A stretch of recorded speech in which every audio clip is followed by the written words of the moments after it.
Hi, welcome to this video. I'm Coilercat and I'll be your guide. So, momentum. It's a fact of life and a fact of physics. The equation of which being m times v, or mass times velocity.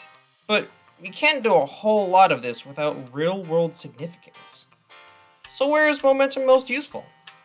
Collision! And as such, there are different types. Perfectly elastic, inelastic, and perfectly inelastic. This is a perfectly elastic collision. This is an inelastic collision. And this is a perfectly inelastic collision.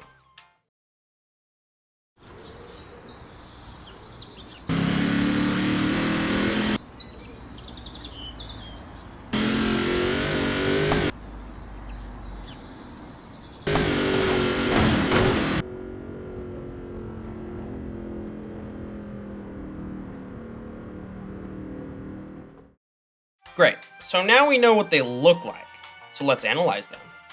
In a perfectly elastic collision, everything is conserved. Kinetic energy, momentum, and velocity. As you may imagine, this is why a perfectly elastic collision has not and will not ever exist.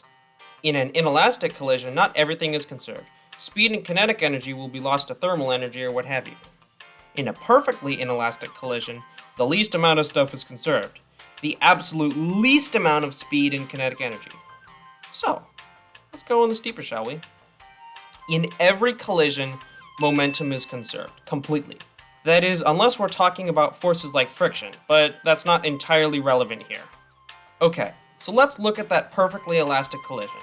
Let's say the silver ball is going at 100 meters per second. It isn't, but ignore that. They both have a mass of 10 kilograms. Using our formula, we know that the gold ball has no momentum. The silver ball has a momentum of 1,000 kilogram meters per second. Using addition, we can find out that the total momentum of the system is 1,000 kilogram meters per second. So what about at the collision? At the collision, the silver ball exerts a force onto the gold ball to make it accelerate to 100 meters per second. The force exerted by the gold ball onto the silver ball stops the silver ball in its tracks and also stops the gold ball from accelerating any further. And after the collision, the gold ball continues at 100 meters per second and has a momentum of 1,000 kilogram meters per second. So now let's look at the total momentum. Before the collision, 1,000 kilogram meters per second. After the collision, 1,000 kilogram meters per second. Momentum is conserved. But like I said earlier, perfectly elastic collisions don't exist. So what about the other extreme? Let's take our perfectly inelastic collision.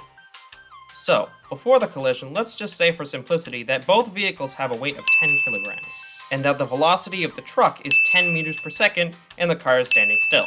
The truck's momentum is 1,000 kilogram meters per second, just like the silver ball. The car's momentum is 0 kilogram meters per second, just like the gold ball. The total momentum is 1,000 kilogram meters per second. Then, both vehicles smash together in what is a giant pile of metal and a single human. So what is our momentum now? Well, we know that momentum always stays the same no matter what. So it's guaranteed that our momentum is still 1,000 kilogram meters per second. But that doesn't make any sense. This giant massive car is going slower. Good observation there. So if it's going slower, why is the momentum the same? Well, mass is still a big part of momentum.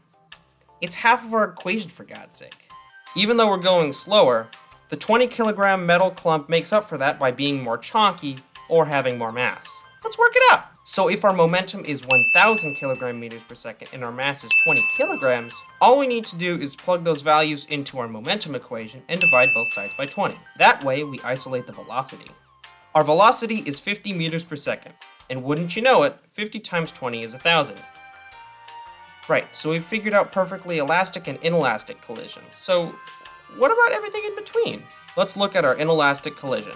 Since those collisions are only so elastic, the other values besides momentum are conserved by a certain percentage instead of all or nothing. The forces exerted on the two objects in the collision make it so the two objects are slower on their own, but the momentum is still the same when you calculate it.